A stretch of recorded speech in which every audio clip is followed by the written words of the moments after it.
දැන් අපි සිටින්නේ මඩකලපුව පදවියේ අම්පාර මිසමේ ඉඟිනියාගල පාතිමා සිද්ධස්ථානය තුළයි. සේනානායක සමුද්‍රයේ පාමුල වනල හැඹින් යුත් මේ ඉතාමත් මරරම් වගේම සුන්දර පරිසරයකින් නිමැවුණු ලංකාවේ පාතිමා මහත්මෑණියන්ට කැප කරලා තිබෙන ප්‍රථම සිද්ධස්ථානය වන ඉඟිනියාගල පාතිමා සිද්ධස්ථානය අසලයි.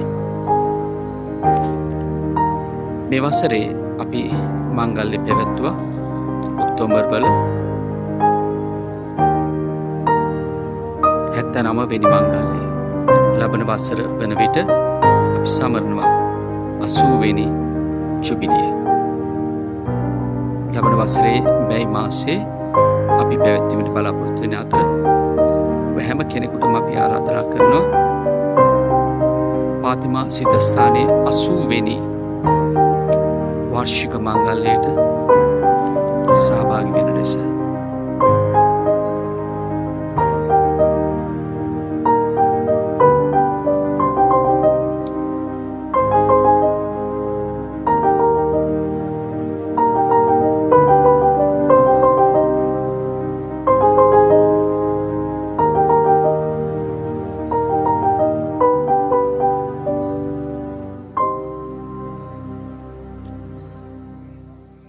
දේවමාතන වහන්සේගේ ජීවිතය අරබයා තැනුණු ප්‍රතිමාවන් වගේම චිත්‍ර රැසකින් යුත් ස්ථානයක්. විවිධ ස්ථානයන් වල